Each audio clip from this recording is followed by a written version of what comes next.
Hello and welcome to the Delegation Bubble, or Delbub, as we like to call it here at the Eurovision Song Contest. This is where all the artists and their crew hang out and get ready before they do their rehearsals and their staging and all that kind of stuff. And I wanted to introduce somebody who is going to be dropping in on our wonderful podcast over the next week or so. Hi, Tina. Hello. Would you like to introduce yourself to all of the lovely people who follow this podcast? Okay, so my name is Tina Mehrafsun, Swedish music journalist for the past 10 years, and this year I will be the Swedish commentator for the Eurovision Song Contest. Amazing! Yay! Honestly, you must be so excited. I'm excited, I'm nervous. This has been a dream come true for me because I love Eurovision, I love watching it. I've been doing it since I was a kid, and now suddenly I'm here and I have to pinch myself because I'm thinking that this is a dream. And I don't want to wake up, but I do have to sort of wake up and realize it's reality. On that note that you just mentioned, here are your quickfire questions to get you in the mood. The first Eurovision you remember watching? Sertab, the Sertab's performance. I'm really bad at years, but every way that I can't even talk because I'm so. Every way that I can. Oh, I love Sertab. 2003 that was. The Eurovision song that makes you happy? Euphoria by Loreen, of course. It had to be. Yes. The Eurovision song to run or exercise to? Austria's song this year is not that bad. We Will Rave? Yeah, that one should be good. I do lots of spinning, so I could do that one. Yeah, that's got a high BPM. Yeah, good for, I don't know what it's good for because I'm not really a workout holic. I'm just a sit and eat chips holic. I like that too. And finally, the Eurovision song that stirs an emotion. Ooh, there's so many of them. I mean, Queen Celine. Always. Yeah, I believe in that one, yeah. We're going to find out all about you. I want to get your intel on what you've seen, heard, felt so far. Stay right there. This is the official Eurovision Song Contest podcast from Malmö.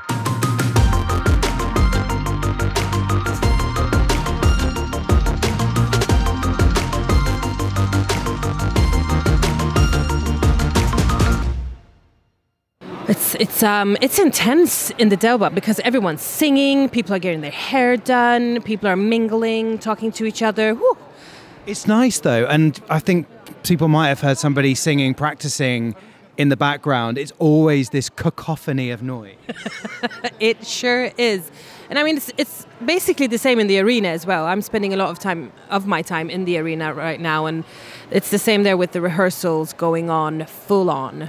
So what's it been like backstage for you? So I'm running around with Edward, who works with the scripts and with the hosts, but he's also doing the commentating with me. But sort of, and I say this very humbly, he's my sidekick, but he's the real deal. So this is Edward af Sillén. Yes, of course. And so me and Edward are sort of, he's doing his thing and checking in with me and with the scripts that we write for the commentating for the semifinals and the final, of course. But I'm very focused on semifinal 1 right now, so I'm also very focused on the rehearsals to see what I can, get from seeing everything and sort of just trying to get the show in my body so that I will feel free and sort of free to be able to react and improvise while we're actually doing the commentating live later. Does this mean that you are in the actual inner circle of Eurovision? Because I'm not in the inner circle of Eurovision, but I feel if you are next to Edward and he is literally the center of Eurovision, you have the goss. I'm not sure if it's safe to say that, but let's say yes. Anyway, yes, that's correct. As well, I'm assuming if you're a Eurovision geek, you must have been like a kid in a sweet shop over the last couple of weeks. Definitely. And also, my dream also being like I want to become a music journalist. There's a lot of people in the entertainment industry in Sweden that's very much involved in this. A lot of the people working are also my colleagues from the Melodifestivalen, the Swedish qualification. So it's both that I'm sort of starstruck by everyone, and also it's a very much like a homecoming, me meeting all of my old colleagues. So it's really, really fun. The rehearsals so far have been incredible. Watching these people, what they've been working on for the last few months. Me and you were sat earlier, we were watching Bambi Thug do their thing for Doomsday Blue. I mean, that performance is like, it's like theatre, isn't it? It's definitely like theatre. Me also being a musical fan, I love the theatricality of it, and it's done very well. Circles are everywhere this year. Circles, lots of revealing outfits, the dancers having masks, not revealing their faces.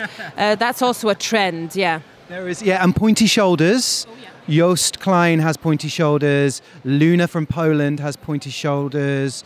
Besa from Albania has pointy shoulders. You could sort of, I think it goes back to being a Gaga reference thing, I think. It's very much, I think, a lots of these, maybe it's a generational thing that lots of these people look up to Lady Gaga and her theatricality. Then I also feel there's lots of Käärijä influences as well. Finland's Käärijä from last year with the sleeves and the playfulness and colours. Can you imagine, I think I've said this on the podcast before, Bad Romance on the Eurovision stage, clear winner. Clear winner. Good Lord, yes. No, I agree with you. There's definitely a Gaga influence here. And the circles I mentioned, like Nutsa has a circle behind her. Dons from Latvia is in a circle. It's kind of, at this stage when all the Eurovision geeks are out on force, we like seeing these little trends at the beginning. And it feels like we've got this little window into what's going on. Yeah, and I mean, that's sort of also what's fun about being a Eurovision fan, noticing all the details, noticing all the things, being sort of historically, feel the history of everything as well, repeating itself and feeling that you've seen it. Yeah, that's at least what I think is fun and what my friends and I talk about when we watch Eurovision, and before I was working with it, that is. Where were you when Loreen won for Tattoo? Loreen won with Tattoo? I think I was watching at home. No. The first time Loreen won, I was living in London. Yeah, I was watching home alone. I was watching and I felt very homesick. No, but with Tattoo, it was with friends at home, yeah. What a moment. I mean, 7-time winners now. Sweden just, they just know how to do this. Sure. I'm trying to stay humble over here, but yes, we do. No, this is where you're allowed to not be humble, because we all bow down to the Swedes. I mean, Ireland have done it seven times as well, but not lately. It's very nice because we're very proud of, I feel as a music journalist, I'm very proud of the music industry in Sweden and the stars that we have and the artists that we have, because they're doing very well internationally, not only when it comes to Eurovision contest, the Eurovision Song Contest, but like generally when it comes to the global music scene, the Swedes are very, very good. Which is ironic because this year Sweden is represented by 2 Norwegians who we love, but there is somebody who has Swedish heritage performing. Do you know who it is? Swedish heritage performing, who could that be? Somebody's dad is Swedish. Oh, I've read this, but I can't remember. Bambi. That's true. That is true. You with Edward backstage, how much has this team been putting into this show this year?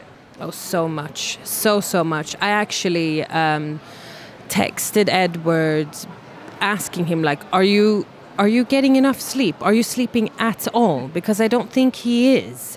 But he's always energetic, happy, very focused. And everyone in the team is that way. They are working their behinds off, let's say. So they're very, very, very, very focused, very, very excited. Everything's looking and going quite well, I believe. He's been reunited with his queen, hasn't he, Petra Mede? Oh, yes. And I met Petra yesterday, and she also feels calm, focused, excited. I'm in awe of her because I would have been so nervous. But I only felt like a very positive, focused energy from her yesterday when I saw her. But this is her 3rd time, so she knows what she's doing. Sure, but it's a special year, and not. I mean, any time, any competition, any year is not. It differs from the other one. I mean, it's another show. There's another different contestant, so anything could happen any year. At least that's how. But maybe that's. I mean, that speaks more about me and what sort of neurotic I am, and not about Petra being the queen that she is. It is, you just mentioned it there, a special year. It's 50 years since ABBA won with Waterloo.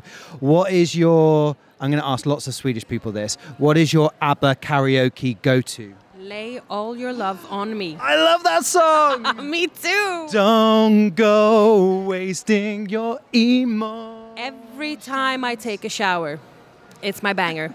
Every single time. Yes. Shower karaoke, let's go. I love that you said a song that's not just Waterloo or Dancing Queen.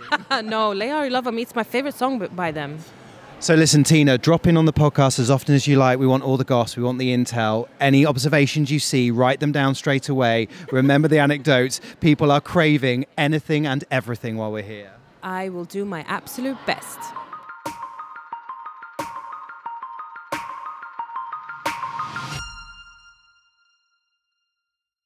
So Dons, cheers. Cheers. I'm guessing you're celebrating the fact that you're here, you're finally on the Eurovision stage. Yes. It feels a moment that you've been building up to. Yes, I was quite nervous before the first step on stage. Were you? Because, I mean, like, you don't know how it's going to be. I think that everything's going to be fine and you calm yourself down. You're still nervous a little bit. But after this first step on stage, I walked around. So now I'm cool. I wanted to say that, it's a very safe space on this podcast, and I'm so glad that you're here because, I feel like we have a connection at the top of our heads. Yeah, of course. We are connecting our minds. We're basically egg twins. Yes. And it feels really nice to finally have someone on the podcast who can appreciate what life is like. I feel it's actually an amazing quality that we have. It's confidence. Yeah. We don't have to do much in the mornings. No, we're ready to go straight away. It looks good. You have to embrace it. Yeah, Trust totally. me. There's two types of our ancestors. One of them went into the woods, fought with animals. The other part went fishing. And when they went fishing, they were swimming like dolphins, like under the water, and catching fish with the teeth. So we come from that branch. The smooth. Yeah, we're smooth. You still have a beard. Yeah, I like that. Can you grow one? No. But I see on your socials, you've got the egg meme. Yes. Which I love. I was just thinking, can we do that together? Yes, we should. So we're gonna organize this. It's excellent idea. It's boom. You are one of the biggest stars in Latvia. How much support have you had in Latvia to get you to this stage here? I think especially for Hollow, this is the right song. Before, I'd say I was not ready. Possibilities that this stage provides for my all those insecurities at that time. I think now I can embrace every moment of it and have fun. Yeah. On the stage, I'm going to be dead serious. But now, let's enjoy it. There's this phrase, everything happens for a reason at the right time. And I'm thrilled to tell the story of Hollow. Eurovision is something that we need to cherish. It's the best show on earth, in my opinion. I would say that. Yeah, I genuinely think that. Were you always a fan? Can you remember watching when you were a kid? The first time I watched was 2001, Brainstorm from Latvia. Oh, I go on about this song all the time. My star would fall. It's still one of the best Eurovision songs of all time, in my opinion. Yes, and I remember when I was a kid, I was watching it, and now we're friends with those guys. It was like they're really good friends, and they taught me a lot, and they're massive in Latvia. I mean, still doing big stadium shows, and for all of us, they give us an example how to create a show, how to how to be on stage, and that was a magical moment for Latvia as well, because on the map that was our first time, and it brings a lot of great memories, and we won once. I mean, that's also incredible. Marianne, incredible job at the right time, the right outfit, the right song, and the great performance. One thing I love about you, trivia fact for anybody that didn't know this about Dons, but you voiced Olaf, the snowman, in the Latvian version of Frozen. Hello. How are you, Olaf? Oh, I'm great. How are you? How many auditions did you have to get the role of Olaf? Oh, that's very offensive. Just one. How was the experience voicing Olaf? It was great. I remember that I was competing with 5 more actors, but Disney in LA, they approved me, so I'm happy. And how many people get you to sing Let It Go, even though it's not your song? No, I'm singing the other song about the summer. Do you know the song about the summer? Yeah, but I don't know the words. Give me a line.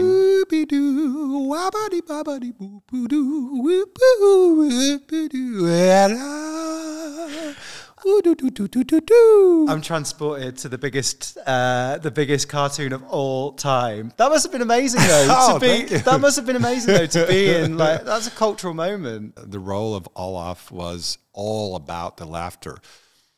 The 8 hours that I spent on recording the voiceover, so I laughed loud and in my tears. That was incredible. I mean, and I know in the future that there's gonna be an Olaf movie. There has to be an Olaf movie. That when he meets some other snowman, woman, whatever you call it, Snow person, let's say, yes. And Snow Friend. And you're going to be there. I hope so. But when the Disney already accepted it, I'm in. I'm locked in. It made you feel warm and cozy, which is ironic because it's Frozen. Yes. You are very good at basketball. I'm a big fan of basketball. This is my favorite game of all time. Was there any time in your life when you could have been a basketball player instead of a singer? Yeah, probably point guard. Yeah. Yeah. Point guard is like shooting threes. Okay. Yeah. Can you tell that you're talking to basketball's number one fan? Because my height, my height probably would be, if I'd played basketball since 15 and continue to that, probably my height would be 10 centimeters taller. Okay. 15 centimeters taller, so I could be like a height of Steve Curry. Yes, and Steph Curry. Yeah. You know what you need to do? I don't know if you've done this already. You know Marcus and Martinez? Yes. They're football players. Yes. So I think you need a football. If you're sporty, you need to do some kind of like game between the two of you to see who is actually the better sports person. I'm very competitive. I know. Well, and they are too. And they are too. Like, yeah, we should do basketball then. You should like... Or ice hockey. Yeah. Well, we're in an ice hockey nation. Yeah. Yes. But anyway, so you're definitely the sporty end. You, Marcus Martinez, the sporty end of Eurovision this year, you know? Yes. You can make your own Olympics team. What we call Eurovision team? Yeah, I think it's going to be that. Who else? Who else could be on the team? Who else is sporty? I'm just Baby Lasagna. He's quite sporty. Yes, he is. He could be a goalkeeper. Yeah, Baby Lasagna. And then to be honest, people like Nutsa from Georgia and Sarah Benici from Malta, Celia Kapsis, have you seen their dancing? Yes, they are yes. So there could be some kind of like dance attackers. Dance break team. Yeah. So what else? I think so. We're building the Eurovision sports team right now. I think the commentator for it could be you and Nemo. Nemo. Yes. Amazing. Yes. Okay, this is an idea, and there's still time. So yes, we've got it. We still have time, yeah. And finally, your idol is Freddie Mercury, isn't it? Yes. And I've seen you at the pre-parties doing your little like Freddie flicks at the end. Yeah, but I couldn't help myself. Man. I was in Madrid. I was in Madrid, and okay. So to be totally honest, Hollow is a serious song, and I'm telling my story, and this is not a pleasant confession to make, but very personal. It's personal, but there's this moment in Madrid, the pre-party. The crowd is on fire. I mean, and what do? So I finished the song, and it just came out naturally. So I started doing that, and I couldn't stop. So I did it in Barcelona, I did it in London, Amsterdam, and Stockholm. So it's good. It's your thing. I mean, now it is. Yeah, but I do love Freddie, and if it not for Freddie, I probably wouldn't be a musician or a songwriter. He inspired me. Actually, I remember that my first performance was in my school, and there was this audience of 150, 200 people.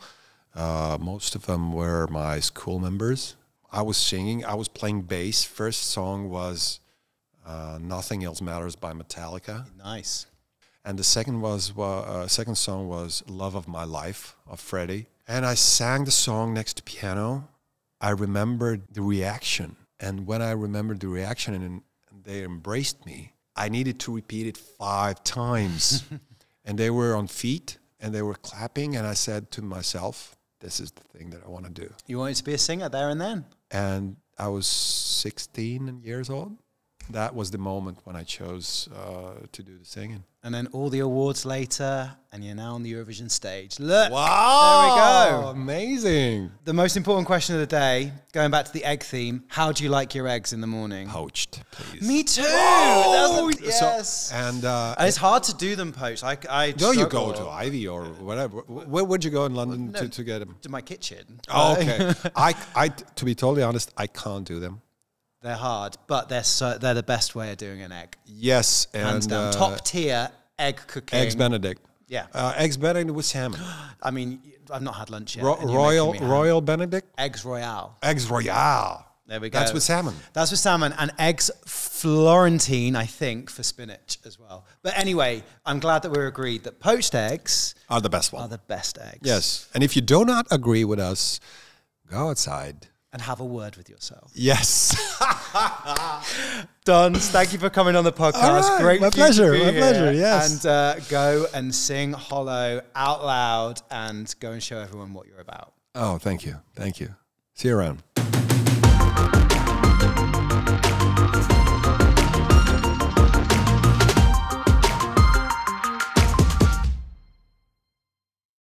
Hello to Norway's representatives at Eurovision. It is Gotte, or rather, it is Gunhild, the singer, and Magnus, one of the guitarists from Gotte. How are you both feeling? How's it going? How's your Eurovision experience? We just had the sound check of our lives. Yes. I mean, it's so professional. People are on a top level. So we've been very good taken care of. And the stage was something else. Eurovision is life at this stage. It is. You know, it's in your blood. We've been immersed into this ecosystem now. And this is this is the pinnacle, right? This is what we're working. Everyone is like This is when tension. it matters. Yeah, you know? because there's no Galaxy Vision after this, right?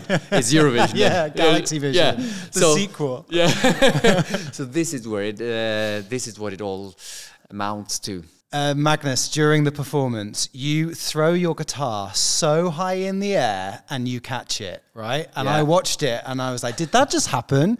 And then I watched it for the second time you did it, and I was all eyes were on you. Is he going to catch it? Is he going to catch it? We like some jeopardy and risk in a performance. Yes, it's a real jeopardy. It is. I mean, when we play gigs in Norway, I have to sign this form that the promoter or arranger is not taking any responsibility for damages being done to harm to body or things. So Or flying guitars. Or flying guitars. So it is a part of our act that there should be a sense of danger or something that is you can't.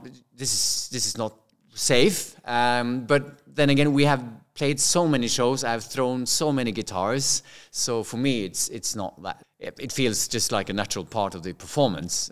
Thrown, yes. We love to see, like I said, we love a bit of jeopardy. Nemo in the Code. It's exciting. It's to watch. exciting. It engages the audience, Yes. right? It's not engaging them if we see something, just someone sitting on a chair. It's not engaging. Yeah, you have to see someone taking a risk. And Gunhild is taking a big risk as well, spinning around and singing the way she does. And your vocal is just incredible. Incredible. Thank Yeah. you. Like so for much. 3 minutes, where does that come from? Not from me. It's just No. coming through me. But when did you first realize that you could sing like that in your life? I've never got that question before. I have a memory of when it happened, actually. I think I was 15 years old. But of course it has developed since then. But that was, yeah. We started this band when she was 15. Yeah. And I was 17. So, yeah. Before Gotte started, I didn't use that strong sound. No. So that just came because you guys, you were like, you couldn't hear me in the Rehearsal room. So they were like, And we were very can you loud. turn up? Yeah, they were noisy. very loud, and they tried to turn me up, but then you got this feedback because Yeah. So they was like, can you please sing louder, and then I just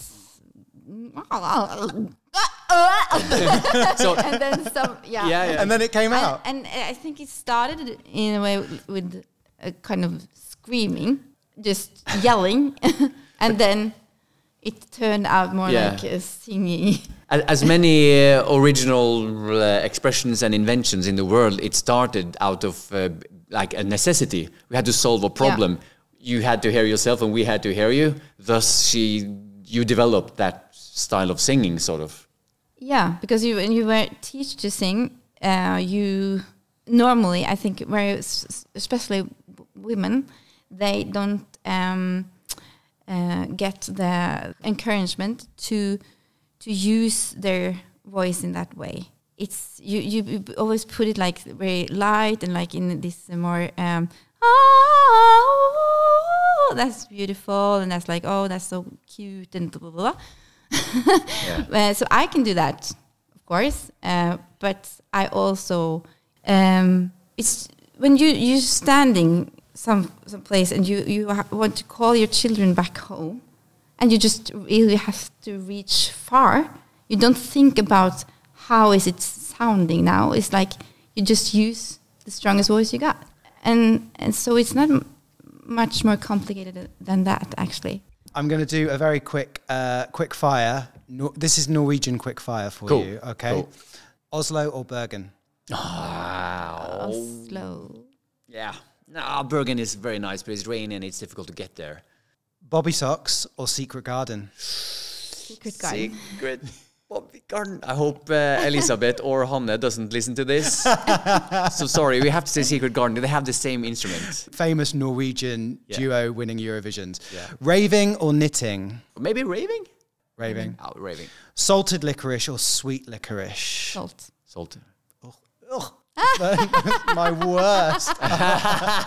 Whenever I go to any of the Scandi countries, everything has licorice in, and I'm like, It's an acquired and taste. I'm like, I open the bag of sweets, and I'm like, oh, these are really nice. Oh, what is that? Oh, it's I licorice again. love licorice. Yeah. Is it just something that is like you're grown to love? It is in our DNA, I think. Yeah, it's a Yeah. very acquired taste. Open you up and your licorice inside. It runs through all the countries. Midnight Sun or the Depths of Winter? Depth of winter.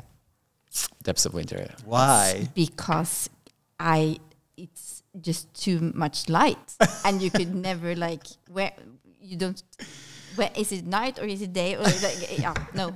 My husband is from very far up north. Near the Arctic Circle. Yeah. I think it's exaggerated. It's exaggerated how beautiful the midnight sun is. I think because if you experience it over time, you go a bit loohoo.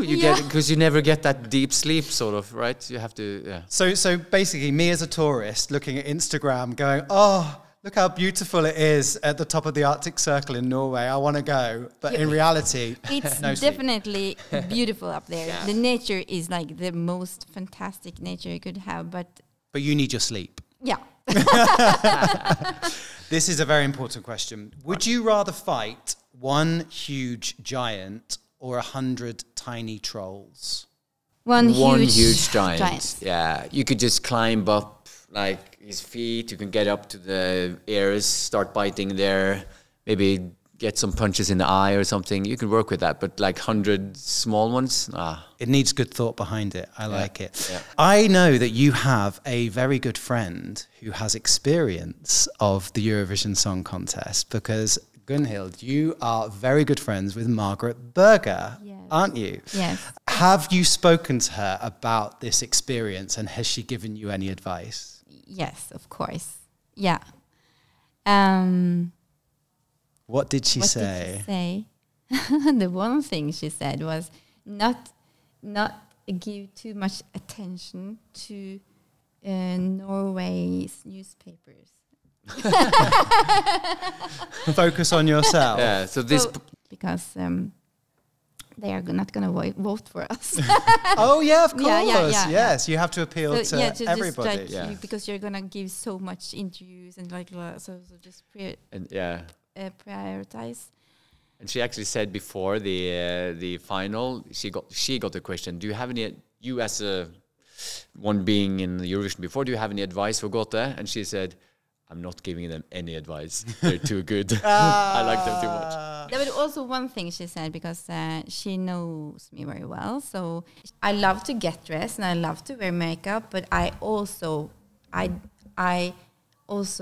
really don't care if you know. So one advice she gave me was, now you have to think that the second you go out of the door, you have to be representable. Yes. Camera ready. There are cameras Camera ready. everywhere. So just do a little more effort So than basically, you normally do. before you leave your hotel room, it's like one last look in the mirror. Yeah. Camera just ready. that little. Slightly more effort than I normally do. Yeah. That I can tell she's a good friend, because you have to be a good friend to tell somebody that. You know, that's honest. Yeah. We are totally Really honest. Also, well, obviously, she tried to get here this year as well, but I'm Yeah. guessing she's very happy for you guys. Yeah, but she is. Absolutely. You know. She honestly is, is. She was like, now it's your turn. Yeah. She came on the podcast last year because we talked about 10 years of I Feed You My Love. And I said to her, and I think people listening to this would agree, that song still sounds as fresh today as it did in 2013. I know. And she was in Malmö as well. I She know. was. Yeah. That song is amazing. I think it's weird that it didn't win. Well, we never know. You know, never you, know. you So can that's- never predict the strings of Eurovision. No, but it's really. Oh. But she played it in the Madrid pre-party to the crowd, and it still just felt like, you know, it's a Norwegian classic, I think. Yeah. Absolutely. I'm glad that you're here. I'm glad that you are immersing yourselves in the Eurovision world. Have fun with it, and don't get too dizzy on the circle. No, we'll let Ollie get too dizzy. Boom, boom. We know you've been doing your homework I am. completely. Have you got, when you're going round, do you focus on one point in the distance? I have one task, and that I have one job. That's not one job. That's your job. and that is focus on the front, the front of the stage. But for people here, the front could be everywhere actually, because it's across. But I have one front, and that is my job to focus there as much as I can, because I'm spinning around, so that is a challenge. But I think it helps me to not get dizzy. And Magnus, no distracting your singer by jumping around all around the stage. I mean, the actual concept is like she's not in the middle of a storm, right? So, and in the center, there's actually tranquil and serenity. She's right there, but we are being passed around in like this tornado hurricane thing. You do a workout during the 3 minutes, essentially. Yeah, we do, and it's a special kind of stamina you have to build up for all of us. Gunhild in her way, but actually me and Mats, we have to, because they're so strange. So we're glad we have 2 weeks of rehearsals. Well, enjoy it. It's great to see you. Thank you for coming on the podcast. Thank you for having us.